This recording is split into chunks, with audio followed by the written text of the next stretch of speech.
Hi everyone, this is Phil from It Gaming, and today I'm going to show you my guide to the TLC updated Mammoth in ARK Survival Evolved.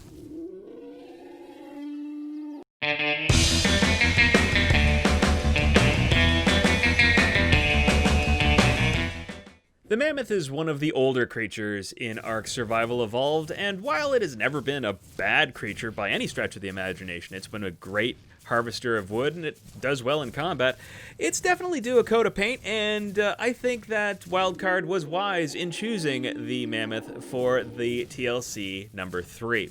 First, let's take a look at what the Mammoth used to look like. Here it is in all its former glory. It's not bad, a little drab, a little humdrum, and here is the updated model. A couple of things right off the bat. You notice that the saddle features much more prominently, and the fur looks so much better. Let's take a closer look at the fur. This is the old fur, or basically a coat of feathers as far as I can tell here. This is the old stuff.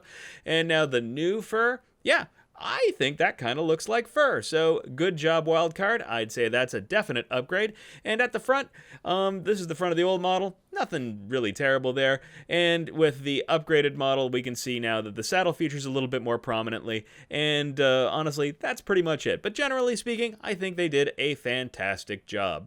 In order to tame a mammoth, there hasn't really been any changes to the taming process with the new patch. It's just as it usually was. That is to say, very easy to do, because mammoths are slow and they will come right towards you when you're shooting them with tranq darts. And even though the dossier says it takes a lot of tranq darts to knock these guys out, I don't find that to be the case at all. So once you get the mammoth down, you need to, of course, put some food into its inventory for it to tame. And it's an herbivore, so you can use either mayho berries or, if you actually want to tame this thing properly, you could use the kibble, and the correct kibble to use for mammoths is superior kibble. Once you have those food items in its inventory, it won't be very long at all until you have a mammoth to call your own. In order to make a saddle for a mammoth, you will of course need to unlock the engram for it. The engram for the saddle unlocks at level 31, and it requires hide, fiber, and metal ingots to make, and you must make it in the smithy. You'll find it, of course, in the saddles tab of the smithy, and just make sure you have all the materials in the smithy before you try to craft it. The primary attack of the Mammoth is a sweeping tusk attack, which causes a moderate amount of damage and knockback. If you're looking to the left, you'll attack to the left. If you're looking dead ahead, you will attack dead ahead. And shock of shocks, if you look to the right, you'll attack to the right. All three of these attacks are very, very good at gathering berries. They'll also be fairly good at gathering thatch and a very small amount of wood. The next attack I'm going to talk about is the Stomp Attack, which is by default spacebar on PC. The Stomp Attack causes a moderate amount of damage, and it also causes a fair amount of knockback.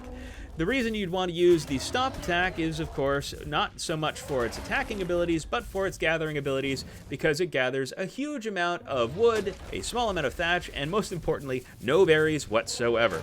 The Mammoth is an exceptional wood gatherer because not only does it gather the wood that is in its inventory will have 1/4 of the weight that it would be if it was in your own.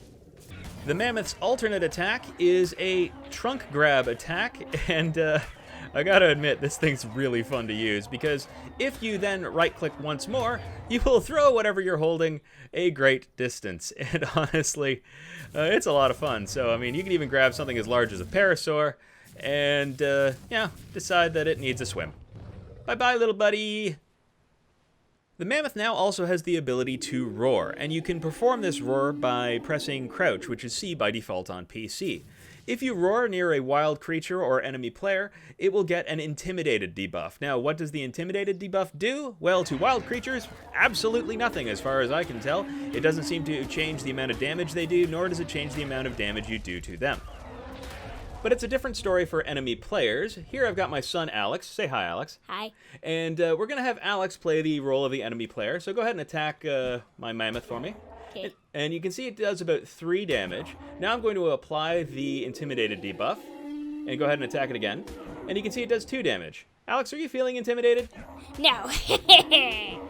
The Mammoth has one last ability, and that is found in its saddle. The saddle can now hold 2 players, and the passenger seat of the saddle, which you can select using the context wheel, has with it a war drum. If you left click enough times at the right time with the War Drum, you will apply to yourself and those around you a buff called Ready for War. You can see right here on Alex, there's Ready for War, and it's also on me, and it lasts for up to 15 seconds.